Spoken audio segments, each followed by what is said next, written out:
శ్రీవారి భక్తులతో ఆటలా?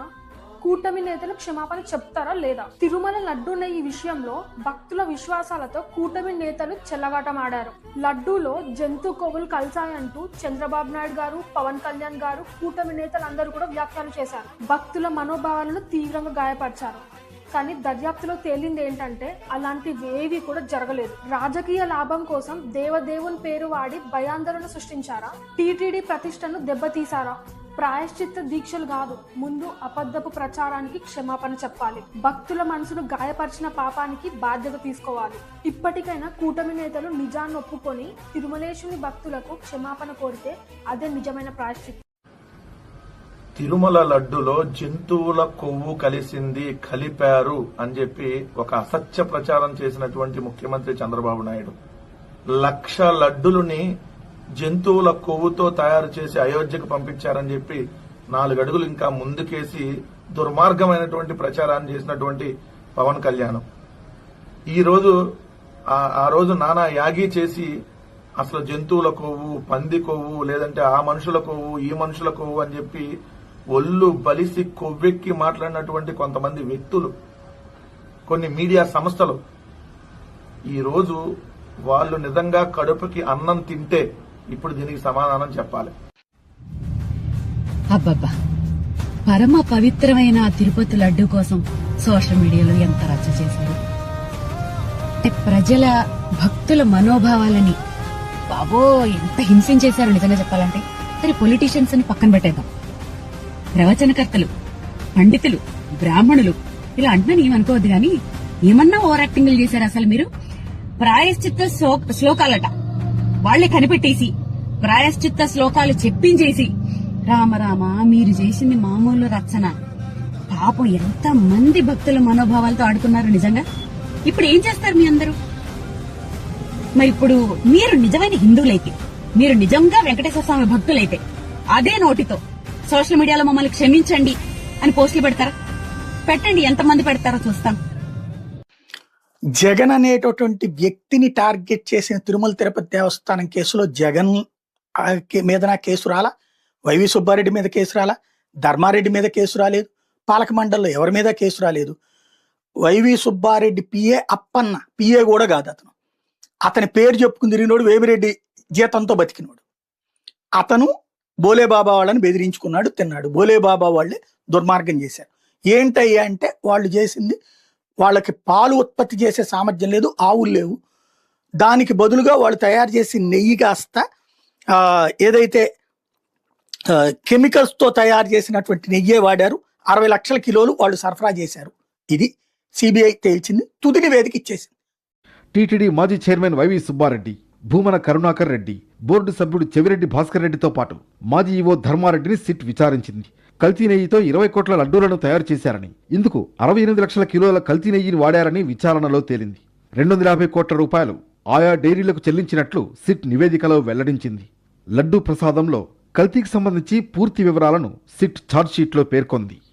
పెట్టండి డీజేలు, కొట్టండి జేజేలు, పెట్టండి కటౌట్లు, కొట్టండి చప్పట్లు, చల్లండి పూలు, వేయండి హీలలు, సంబరాలకు సిద్ధం కండి. Alright, we have a breaking news coming in. At the top of this hour, the CBI-led Special Investigation Team has filed its final charge sheet in Tirumala Srivalli Laddu ghee adulteration case after a 15-month investigation. The charge sheet names 36 accused, including the directors of Bole Baba Organic Dairy, identified as the main hub producing that fake ghee, along with former TDD officials, suppliers and traders.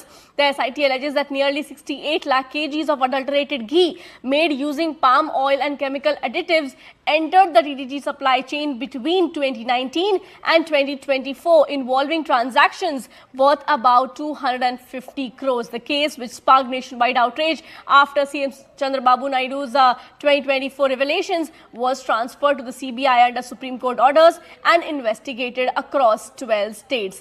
Laddu కోసం 2019-24 మధ్య అసలు పాలే లేని నెయ్యి సరఫరా చేశారని SIT నిగ్గు తేల్చింది. 5 ఏళ్లలో అక్షరాల 60 లక్షల కిలోల కల్తీ నెయ్యితో 20 కోట్లకు పైగా లడ్డూలు తయారు చేశారని తుది ఛార్జిషీట్లో పేర్కొంది. డైరీలతో చేతులు కలిపిన టీటీడీ ఇంటి దొంగలు 235 కోట్లు దుర్వినియోగం చేశారని వెల్లడించింది. డైరీ ప్రతినిధులతో వైవి సుబ్బారెడ్డి పిఏ చిన్న అప్పన్న బేరసారాలు జరిపి హవాలా మార్గాల్లో లంచాలు స్వీకరించారని తెలిపింది. తిరుమల లడ్డూ ప్రసాదం కల్తీ నెయ్యి సరఫరా కేసు విచారణ ముగిసింది. సిట్ అధికారులు శుక్రవారం నెల్లూరు ఏసీబీ కోర్టులో తుది ఛార్జిషీట్ను దాఖలు చేశారు. 600 పేజీలకు పైగా ఉన్న ఈ అభియోగ పత్రంలో 36 మంది నిందితుల ప్రమేయాన్ని స్పష్టంగా వివరించారు. వైసీపీ హయాంలో 2019, 2024 మధ్య తిరుమల తిరుపతి దేవస్థానానికి అసలు నెయ్యే కాని దాన్ని నెయ్యి పేరిట సరఫరా చేశారని సుప్రీంకోర్టు ఏర్పాటు చేసిన సిట్ నిగ్గు తేల్చింది. పాలే లేకుండా పామాయిల్, పామ్ కర్నెల్ ఆయిల్తో సిద్ధం చేసిన పదార్థాన్ని నెయ్యి ముసుగులో సరఫరా చేశారని పేర్కొంది. దానికి నెయ్యి సువాసనలు వచ్చేలా చేసేందుకు బీటా కెరోటిన్ లాంటి రసాయనాల్ని కలిపారని తేల్చింది. ఇలా 5 ఏళ్ల వ్యవధిలో ఏకంగా 60 లక్షల కిలోల కల్తీ నెయ్యి సరఫరా జరిగిందని వెల్లడించింది. దీంతోనే 20.01 కోట్ల శ్రీవారి లడ్డూలు, ఇతర ప్రసాదాలు తయారు చేశారని తెలిపింది.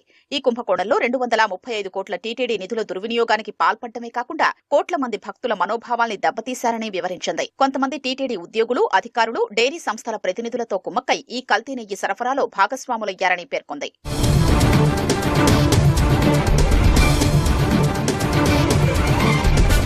సిట్ అధికారులు మొత్తం 14 నెలల పాటు ఈ కేసు దర్యాప్తు చేశారు. 12 రాష్ట్రాల్లో సోదాలు చేశారు. గతేడాది మే నెలలో తొలి ఛార్జిషీట్ దాఖలు చేసినప్పుడు 24 మందిని నిందితులుగా చేర్చారు. నవంబర్ 23న కోర్టుకు సమర్పించిన మెమోలో టీటీడీ ఉద్యోగులు, డైరీ నిపుణులు కలిపి మరో 12 మందిని నిందితులుగా పేర్కొన్నారు. తమిళనాడు దిండిగల్లోని ఏఆర్ డైరీ నుంచి దర్యాప్తు మొదలైంది.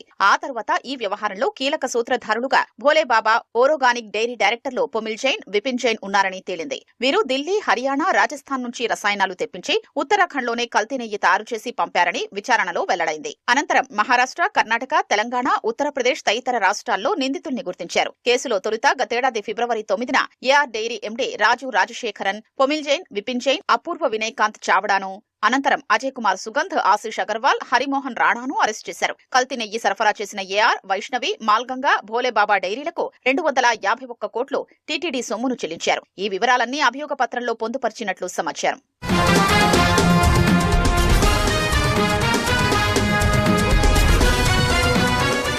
టీటీడీ అప్పటి chairman YV Subba Reddy PA K Chinna Appanna dairy సంస్థల ప్రతినిధులతో బేరసారాలు జరిపి హవాలా మార్గాల్లో లంచాలు తీసుకున్నారంటూ ఆ లావాదేవీల్ని సిట్ అభియోగ పత్రంలో పొందుపరిచినట్లు సమాచారం. చిన్న అప్పన్న బ్యాంకు ఖాతాల్లో 2019 నుంచి 2024 మధ్య 5 ఏళ్లలో 4.69 కోట్లు జమ కాగా అందులో 4.64 కోట్లు వివిధ ఖాతాలకు మళ్లించారు. కల్తీ నెయ్యి సరఫరా చేసిన సంస్థల నుంచి చిన్న అప్పన్న కిలోకు 25 రూపాయల చొప్పున లంచం డిమాండ్ చేసి అందుకున్నట్లు అభియోగాలు ఉన్నాయి. సిట్ ఈ వివరాలన్నీ అభియోగ పత్రంలో పేర్కొన్నట్లు తెలిసింది. దర్యాప్తులో భాగంగా అప్పటి టీటీడీ చైర్మన్లు వైవీ సుబ్బారెడ్డి, భూమన కరుణాకర్ రెడ్డితో పాటు టీటీడీ అప్పటి ఈవో ధర్మారెడ్డిని సిట్ అధికారులు విచారించారు. టీటీడీ పాలక మండలిలో ఎక్స్ అఫీషియో సభ్యుడిగా ఉన్న చెవిరెడ్డి భాస్కర్ రెడ్డి, అప్పట్లో కొనుగోలు కమిటీలో సభ్యులుగా ఉన్న ప్రస్తుత మంత్రి కొలుసు పార్థసారథి, కోవూరు ఎమ్మెల్యే వేమిరెడ్డి ప్రశాంత్ రెడ్డిను ప్రశ్నించారు. ఆ విచారణ అంశాల్ని ఛార్జిషీట్లో పొందుపర్చినట్లు తెలిసింది.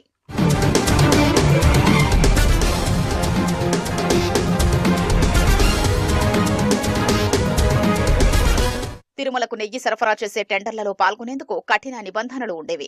2019లో వైసీపీ అధికారంలోకి వచ్చిన తర్వాత ఆ నిబంధనల్ని పూర్తిగా సడలించేశారు. టెండర్లలో పాల్గొనే డైరీ పాలు సేకరించాల్సిన పని లేదని, వెన్న సేకరణ, నెయ్యి ఉత్పత్తి సామర్థ్యంతో సంబంధం లేదని, డైరీ 3 ఏళ్ల కార్యకలాపాలు చేయక్కర్లేదని, ఏడాది చాలని 250 కోట్ల టర్నోవర్ అవసరం లేదని, 150 కోట్లుంటే చాలని నిబంధనలు మార్చేసింది. వైవీ సుబ్బారెడ్డి టీటీడీ పాలక మండలి చైర్మన్ గా ఉన్నప్పుడు ఇదంతా జరిగింది. ఈ నిబంధనల సడలింపు వల్లే కల్తీ నెయ్యి సరఫరా సంస్థలకు అవకాశం ఇచ్చినట్లయిందని సిట్ అభియోగ పత్రంలో పొందుపర్చినట్లు తెలిసింది.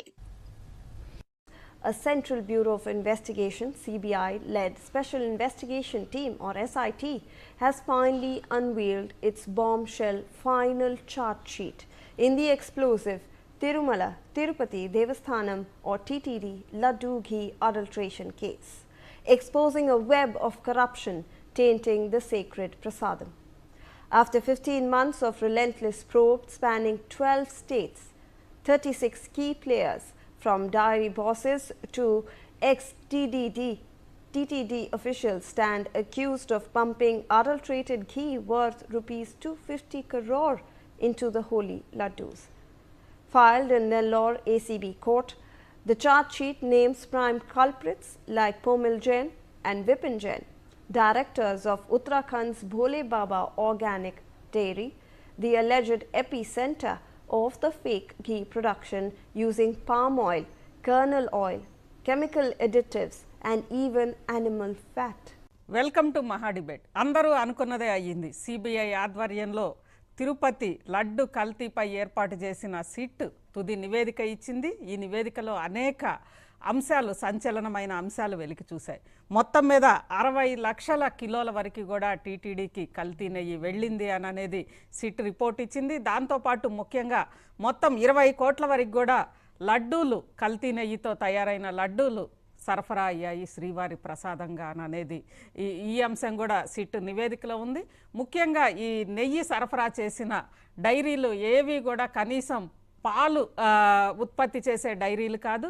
అలాంటి డైరీలు నెయ్యి ఎక్కడి నుంచి తీసుకొచ్చినాయి, బోలే బాబా కానీ, విపిన్ కానీ, ఇలా అనేక డైరీలు ఉన్నాయి. ఇవన్నీ కూడా అసలు పాలు ఉత్పత్తి లేకుండా నేరుగా నెయ్యి ఎలా తీసుకొచ్చాయి, అదేవిధంగా ఈ కల్తీ మొత్తం కూడా ఈ డైరీలు ఏ ఏ పదార్థాలు కల్తీ చేసినాయి, వీటన్నిటికీ సంబంధించి మొత్తం విపులంగా సిట్ నివేదిక ఇచ్చింది.